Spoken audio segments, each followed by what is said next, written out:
If you are not having a business, trust me, you are the product. Now, everything we are going to say is going to be like I'll just run through, then bring the practical aspect. Everything we're going to say henceforth, if you are not a business owner, if you are a staff in a company, just see yourself as the solution to that company's problem and begin to apply everything. Let me tell you, it's going to work wonders. So people are waiting until they resign and start a business, whereas they are actually the solution to the company, or multiple companies that need the solution that you carry. Because we live in a world where I think one of the opportunities that we have as Christians is you have resources, you have information, we have people. And I remember what one pastor told us. He said we should begin to go and look for problems. So me, I'm looking for problem. In fact, I don't know about you, I'm looking for problem. Because in solving that problem lies my prosperity.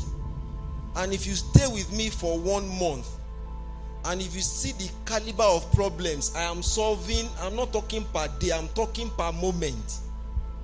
You will respect God, number one. Then secondly, you will respect that God gives grace to certain people to tackle certain things. Because when people share their problems with me, one of the things I tell them is, if they give me your problem, I'll go and testify in church that I have your problem. Because your problem is child's play compared to the problems that some of us carry. And I thank God for one thing. God told me something very profound, sir. He said, you are a teacher. He said, you go hear when. I know when God speaks to people, I don't know how God speaks to you. He told me that I'm going to see things. You know, when you hear when, it's that you will hear things, that you will go through things. You almost pass through hell. Because what you are going to be teaching is going to be practical. When I wrote my first book, but I wrote 2 in 1 book, somebody told me that if you release 1 book, it's an orphan. So I decided to release 2. So, Millionaire Before 30 was my process.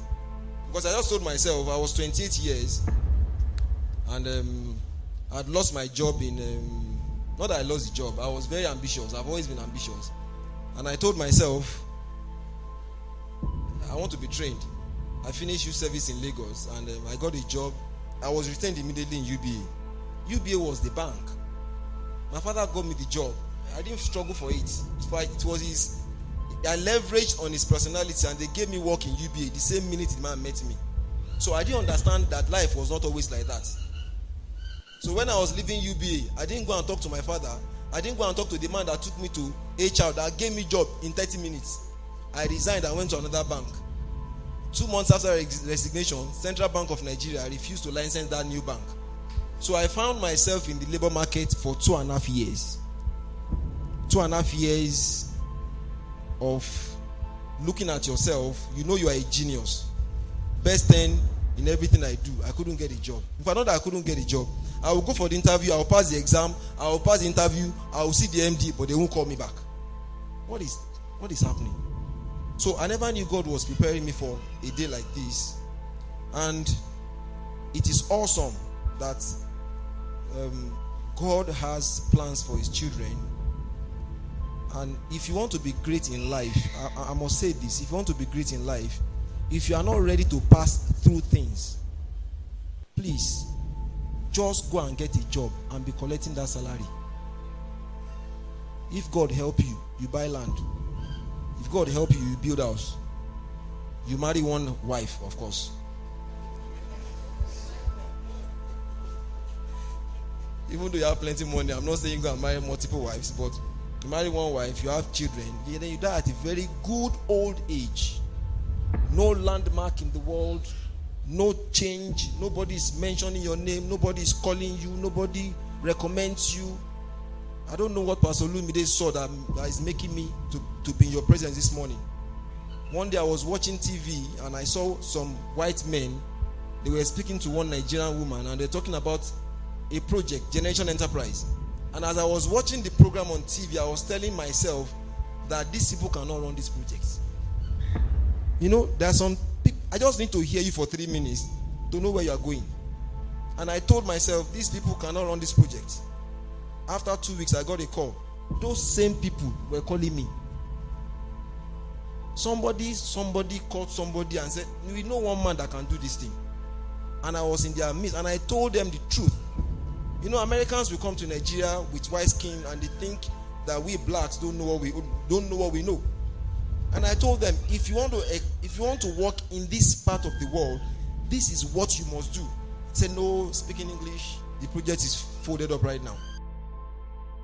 So when you come as a white woman or as a white man telling me what to work in an area that I've spent 15 years and I'm telling you it won't work, then you pay the price for not listening. So I'm going to do a rundown, and the rundown will cover from almost everything they've said because I just prepared for everything. So developing strategies to monetize your skills. Developing strategies to monetize your skills. We are talking about translating your hard work into hard currency. Translating your hard work into hard currency. So how do you develop strategies to monetize those skills? How do you develop strategies? I'm going to go practical because everything I've done so far has been an experience. So I'm going to have some assumptions before I lay things down. And the first assumption is that there is a skill that has been developed. Pastor has said that. First assumption number one, there is a skill that has been developed. Tailoring, hair making, bead making, what other one? Web designing, business management skills like the one I have. Marketing, ability to, a lot of people don't even know how to take the products to the market, but some people can enter the market. So it's a skill. There's something they know. So I'm assuming that there's a skill that has been developed because this session is like intermediate then advanced to what he has said.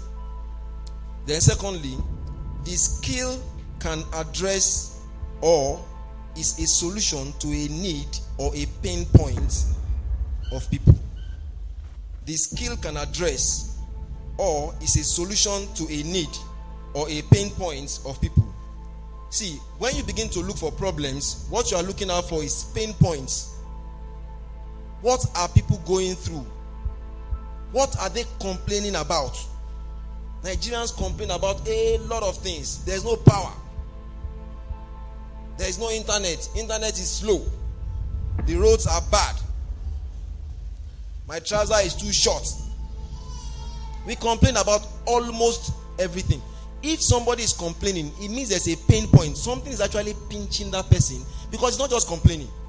So you can look out for those pain points and identify them. So I'm saying that I'm assuming now before we go ahead that the skill you have is actually addressing a need or a pain point. Then number three assumption, the solution needs to be positioned such that people with the pain point can come and pay for it to be solved. Hello?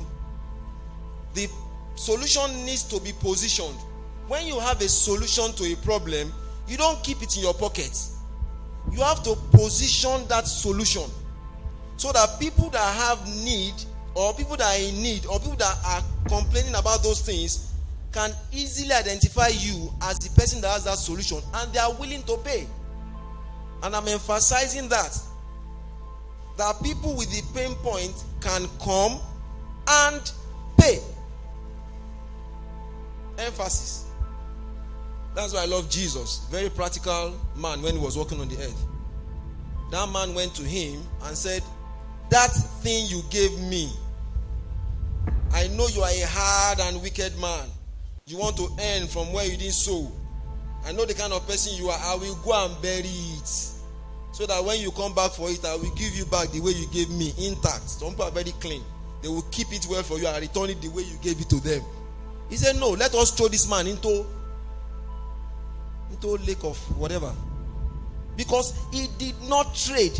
He was expecting them to trade. Another version said, go and trade that skill. So that skill you have is not meant to be kept in your pocket.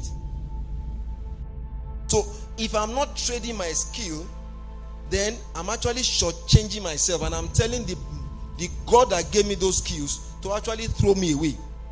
So people, position yourself, strategies to help you position yourself so that people that have that pain point can actually meet you and pay for it to be solved. Then how you position the solution for the people that need to come and use it is what strategy addresses. So the summary of it is that when you hear strategy, how you position the solution for the people that need it to come and use it is what strategy addresses.